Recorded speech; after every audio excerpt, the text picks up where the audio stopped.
السلام علیکم۔ G7 ممالک کا وہ گروہ جو آج تک انسانی حقوق کا علم بردار بنا بیٹھا تھا، آخر کار انہوں نے اپنے چہرے پہ سے منافقت کا پردہ اتار کر پھینک دیا ہے، اور اب G7 ممالک کا مکروہ چہرہ عوام کے سامنے آ گیا ہے، کیونکہ انہوں نے اپنے اجلاس میں اسرائیل کی بھرپور حمایت کرتے ہوئے ایران پر اس کے حملے کو جائز قرار دے دیا ہے۔ دوسری جانب یہ بات بھی ثابت ہو گئی ہے کہ G7 ممالک امریکہ کے اشاروں پر ناچنے والے اس کے بغل بچے ہیں، جبکہ اسرائیل اس کا پروردہ غنڈہ ہے جو امریکہ کے اشارے پر کسی بھی ملک پر چڑھ دوڑتا ہے، اور وہاں انسانی حقوق کی پامالی کا تمام تر ذمہ داری اسرائیل پر ہوتی ہے۔ فلسطین میں یہ صورتحال سامنے آئی، اور اب ایران پر حملے کی صورت میں اب یہ ساری دنیا پر آشکار ہو چکا ہے کہ امریکہ کی ایما پر یہ اسرائیلی غنڈہ وہاں پر انسانوں کا قتل عام کر رہا ہے۔ دوسری جانب ایران اپنے عہد پر قائم ہے کہ وہ اپنے دفاع پر کوئی کمپرومائز نہیں کرے گا۔ اس نے حیفا اور تل ابیب پر جوابی حملے کر کے آئرن ڈوم کو چکنا چور کر دیا اور بتا دیا ہے کہ اس کے میزائل اسرائیل کے کسی بھی حصے کو ٹارگٹ کر سکتے ہیں۔ دوسری جانب امریکہ نے بھی اندیا دیا ہے کہ وہ اب اس جنگ کا باقاعدہ حصہ بننے جا رہا ہے، اور اس نے باقاعدہ اشارے دیے ہیں کہ وہ اسرائیل کی مدد میں خود میدان میں اترنا چاہتا ہے، اور اس نے اپنے شہریوں کو تہران سے نکلنے کا کہہ دیا ہے۔ میں ہوں خرم کلیم اور آپ دیکھ رہے ہیں 24 ڈیجیٹل۔ اسرائیل نے جب سے ایران پر حملہ کیا ہے تو بہت سارے چہرے ایسے تھے کہ جو انسانی حقوق کے پردے کے پیچھے چھپے ہوئے تھے، یعنی کہ G7 ممالک۔ G7 ممالک میں کون ہے؟ امریکہ، برطانیہ، France, Germany, Japan, Italy, Canada. یہ بظاہر بہت اپنے آپ کو انسانی حقوق کا علم بردار کہتے ہیں، کہیں بھی اگر کسی بھی چھوٹے سے چھوٹا واقعہ ہو جائے تو یہ جھنڈا لے کر میدان میں آ جاتے ہیں اور اس کی حمایت میں نعرے لگانے شروع کر دیتے ہیں۔ لیکن اتنا بڑا واقعہ کہ جب اسرائیل نے ایران پر حملہ کر دیا، بلا جواز حملہ، انسانی حقوق کی پامالی کی گئی، میزائل چلائے گئے، ان کے فوجی سربراہان کو قتل کر دیا گیا، ان کے سیاسی قیادت کو نقصان پہنچانے کی کوشش کی گئی، ان کے پاسداران کو قتل کر دیا گیا، ان کے سائنسدانوں کو قتل کیا جا رہا ہے، اور روزانہ کی بنیاد پر قتل کیا جا رہا ہے۔ یعنی اگر ایک آرمی چیف کا قتل ہوا ہے، اس کی جگہ جو آرمی چیف بنا اگلے دن اس کا قتل کر دیا جاتا ہے۔ ایٹمی سائنسدان 6 قتل ہوئے تو اس کے بعد جن لوگوں نے ان کی ذمہ داریاں سنبھالی ان کو قتل کر دیا گیا۔ یعنی ایران کے اندر کوئی بھی شہری اسرائیل کی جارحیت سے محفوظ نہیں ہے، اور اس کی حمایت میں کون کھڑا ہے؟ امریکہ اور G7 ممالک۔ G7 ممالک نے کل ایک اجلاس میں اسرائیل کی مکمل حمایت کا اعلان کیا ہے، اور کہا ہے کہ اس کو اپنے حق دفاع کا مکمل حق حاصل ہے۔ یعنی دنیا میں صرف ایک ملک ہے جس کو دفاع کا حق حاصل ہے، اور باقی دنیا کے کسی ملک کا دفاع کا حق حاصل نہیں ہے۔ اور وہ ملک کون سا؟ اسرائیل۔ اسرائیل جب چاہے، جس وقت چاہے،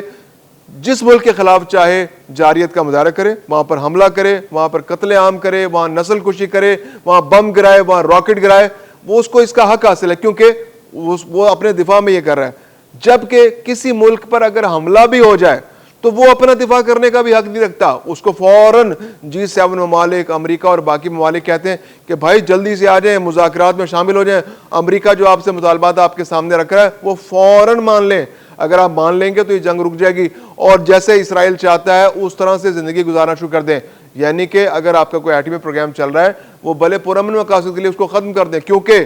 اسرائیل جو ہے اس کو رات کو ڈرانے خواب آتے ہیں کہ آپ کہیں ایٹم بم نہ بنا لیں۔ حالانکہ IAEA اس بات کی توثیق کر چکا ہے، اور کئی دفعہ توثیق کر چکا ہے، اور ایران اور IAEA کا کولیبریشن یعنی سپرویژن کے اندر، IAEA کے سپرویژن کے اندر جو ہے وہ ایران کا یہ منصوبہ چل رہا ہے۔ جب کبھی چاہتا ہے IAEA ان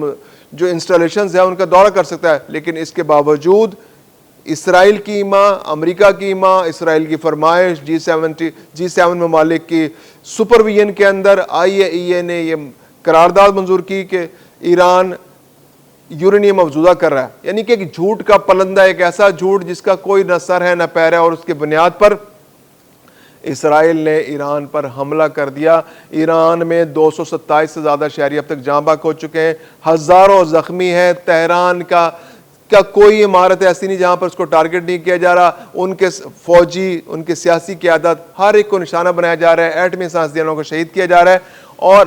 تہران کے علاوہ بہت سارے اصفہان ہے، نتنز ہے، یعنی کہ ایٹمی ریئیکٹرز کو تباہ کرنے کی کوشش کی جا رہی ہے۔ آئی اے ای نے آج تو اب غیرت آئی اے ای کی بھی جاگی، کیونکہ روس، چین بھی تو اس کے ممبرز ہیں، انہوں نے دباؤ ڈالا آئی اے ای پر کہ بھائی یہ کیا ہو رہا ہے کہ آپ ایٹمی ریئیکٹرز تباہ ہو رہے ہیں اور آپ خاموش تماشائی بنے ہوئے ہیں، کیونکہ اگر ایٹمی ریئیکٹر تباہ ہوگا تو اس کی جو ریڈیشن پھیلے گی تو وہ نہ صرف اس ملک بلکہ اس پورے خطے کے لیے خطرناک ہوگی۔ تو آج آئی اے ای نے 11 ممالک کے ساتھ مل کر ایک قرارداد منظور کی، کیونکہ باقی لوگ تو شریک نہیں ہوئے، ان 11 ممالک نے کہا جی کہ جو اسرائیل ایٹمی ریئیکٹرز پر حملہ کر رہا ہے یہ بہت خطرناک ہے۔ دوسری جانب طیب اردوان جو ہے وہ اپنی سی کوشش کر رہے ہیں کہ کسی طرح اس جنگ کو روکا جا سکے۔ انہوں نے 3 دفعہ اب تک امریکی صدر ڈونلڈ ٹرمپ سے بھی رابطہ کیا، اس کے علاوہ انہوں نے پوٹن سے بھی بات کی ہے، پاکستان سے بھی بات کی ہے، ایران سے بھی وہ رابطے میں، اب دیگر ممالک سے بھی بات کر رہے ہیں، اور وہ چاہ رہے ہیں کہ اسرائیل کو اس جارحیت سے روکا جا سکے، کیونکہ یہ جارحیت اس پورے خطے کے اندر پھیل سکتی ہے۔ آج ایک غیر ذمہ دارانہ رویہ، ایک اور راکٹ حملہ، کوئی کسی بھی ملک کو اگر اسرائیل ٹارگٹ کرتا ہے تو ڈیفینیٹلی وہ ملک بھی ریٹیلیٹ کرے گا، تو یہ جنگ پورے خطے میں پھیل سکتی ہے۔ دوسری جانب امریکہ کسی طرح دبنے کو تیار نہیں ہے، امریکہ چاہ رہا ہے کہ جنگ اور پہلے ایران کو بالکل تباہ کر دیا جائے، اور اب امریکہ اس بات کے اشارے دے رہا ہے کہ وہ اسرائیل کی مدد میں فزیکلی اس جنگ میں اترنے کو تیار ہے۔ کیونکہ اشارے کیسے محسوس ہو رہے ہیں؟ کیونکہ اب اس نے اپنے شہریوں سے کہا ہے کہ وہ فوری طور پر ایران سے نکلیں۔ اول تو امریکہ میں بہت کم ایرانی شہری ہیں، اس کے علاوہ اپنا سفارتی عملہ ہے اس کو بھی نکالنے کی تیاریاں کی جا رہی ہیں، 2 دن سے سفارت خانہ بند ہے، اس کے علاوہ وہ وہاں سے اپنے سفارتکاروں کو بھی نکالنے کے لیے تیاری کر رہا ہے۔ دوسری جانب چین نے اسرائیل سے اپنے سفارتکاروں کو بلانے کا اشارہ دیا اور اپنے شہریوں سے کہا ہے کہ وہ فوری طور پر وہاں سے نکلیں، کیونکہ اب جنگ جو ہے وہ پھیل رہی ہے اور خطرہ پورے خطے میں پھیلتا جا رہا ہے جنگ کا۔ اس کے علاوہ جو اسلامی جو ممالک ہیں ان کے وزراء خارجہ نے بھی مشترکہ طور پر 21 وزراء خارجہ نے مشترکہ طور پر اعلامیہ جاری کیا ہے اور اسرائیلی جارحیت کو بلا جواز قرار دیا گیا اور کہا ہے کہ یہ اسرائیلی جارحیت جو ہے ایران کے خلاف یہ قابل مذمت ہے اور اس کو فوری طور پر روکا جانا چاہیے اور عالمی قوتیں آگے بڑھیں اور اس کو فوری طور پر روکیں۔ لیکن جو طاقتور ہے اس کے سامنے کسی کی نہیں چل رہی۔ امریکہ اور G7 ممالک انہوں نے اس پورے دنیا کے وسائل پر قبضہ کر رکھا ہے۔ امریکہ چاہتا ہے کہ جس طرح اس نے عرب ممالک کے وسائل پر قبضہ کیا ہے اسی طرح وہ ایران کے وسائل پر بھی قبضہ کرے، ایران اس کے سامنے گھٹنے ٹیک دے، جو مذاکرات امریکہ کرنا چاہ رہا ہے وہ مذاکرات کامیاب ہو۔ کیونکہ اگر ہم برطانوی، امریکی، ویسٹرن میڈیا کی بات کریں تو صرف 2 الفاظ ہیں جن کی بازگشت سنائی دیتی ہے،